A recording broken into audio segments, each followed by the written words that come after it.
Greetings, magical souls, and welcome to day 6 of the messages from the dragons.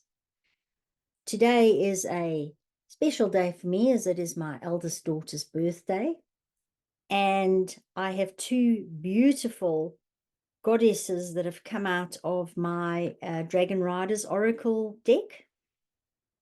So, wow, just such beautiful cards. Again, very, very feminine energies coming in here. So the first one that is coming in is Ea and Otala. Strive for divinity in your words, thoughts, and deeds, and shape your life according to your desires. The magic required for this is entering your life now. What a beautiful card. I just love her standing in her golden armor with her, with her shield and her sword and this beautiful bright pink dragon behind her. She looks ready to sort of take on the world, but so calm, so feminine, so soft. It's really quite beautiful. I'm going to read a little bit from the book because these dragon riders in here, they're quite special, and I feel that the messages might be significant for some of you out there. So Ea is the goddess of mercy and the healing arts. She lives on the Leifjaberg, the hill of healing, and is the most skilled healer of the Aesir, the Germanic gods. She trains healers in all worlds, times, and dimensions. Ea is also Freya's best friend, and like Freya, a Valkyrie.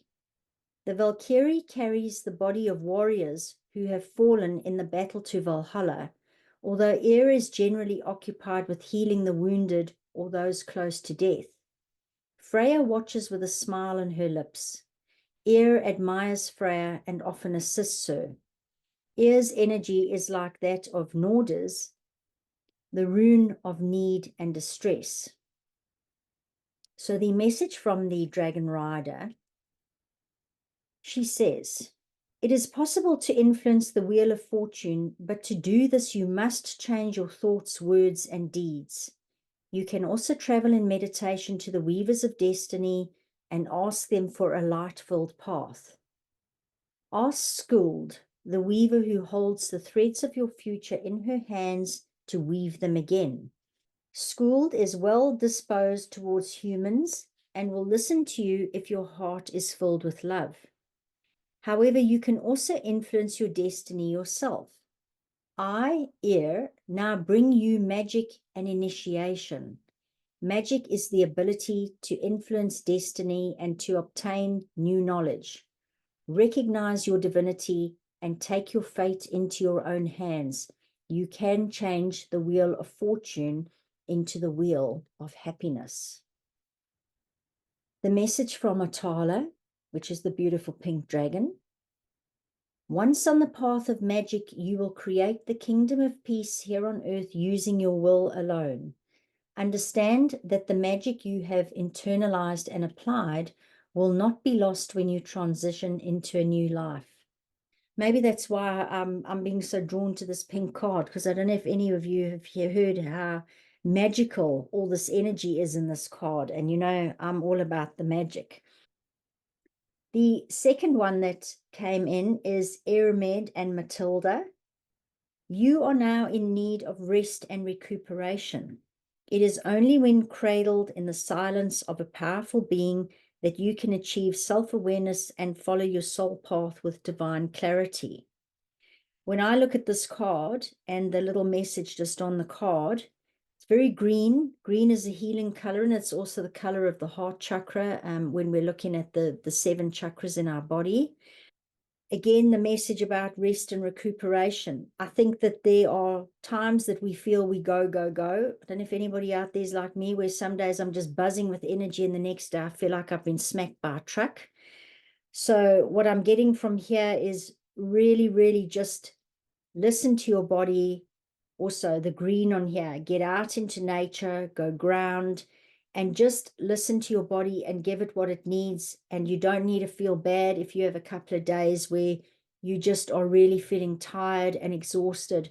Remember, this process that we're going through, the body really has to catch up all the time, and things are really speeding up. And I think that some of us, I mean, I've noticed just sort of the past month, I haven't really been battling with the energies like I was about 2 or 4 months ago, where I was really getting hammered. And last month I had it pretty easy. It was, I didn't really suffer from fatigue in that. But the past 3 days, I have been absolutely shattered again. And I feel like because things are speeding up and when we get a lot of energy in, that the body just takes, it has to catch up. And if we're being bombarded with energy, it can take a little bit longer. But anyway, let's see what the book says. Ahmed is the greatest healer of this universe. Sorry, I'm just going to interject here that we've got two healer cards. The air is a healer and Ahmed is a healer. And we're talking about healing and looking after ourselves. So just take that message in, healing and looking after ourselves. Ahmed is a very loving and amusing elven woman. Her father, Dian, and her two brothers, Miach and Ormiach, are also eminent healers from the elven people. Ahmed is a traveler and is always striving to expand her knowledge of healing. She travels throughout our universe to learn new things. She is very fond of human beings and nourishes her friendships with them. She is always ready to help us. Ahmed's presence can be sensed most closely at holy places such as stone circles, forest chapels, and healing springs. The message from Ahmed. My friend, we know each other well. We are indeed old friends, although you may not recall this because you have passed through the veil of forgetting at birth. We have encountered each other repeatedly through many incarnations, and now I see that your energy level is too low. This is detrimental to your ability to make clear decisions, and you need rest and recovery. My advice is to gather your strength in the natural world and allow me to help you. Call on me and meditate at a holy place, and I will be there. Nourish yourself with herbs and roots to help give you the high levels of energy that you need. Since the creation of her soul, Ahmed has been accompanied by an olive green female dragon who is the embodiment of calm. Ahmed affectionately calls her Matilda. Here is Matilda's message. There are days when we feel strong and able to carry on, and there are days when we need rest and regeneration, and we need to recharge our batteries. Learn to be more self-aware and take note of your inner healing voice. Stop pretending that it does not exist. This inner voice is in constant communication with you, and however much you may wish to ignore it, it is unwise not to listen to what it has to say. And I think that I speak for everybody when I say we've sometimes all been called to slow down or stop or change something. And then when we haven't listened, it's been, oh dear. And then we sometimes find ourselves in a little bit of a situation where the body has put us into bed because we've not listened when it has asked for us to slow down. So, yes, also gorgeous messages for today. And thank you so much for being here and sharing them with me.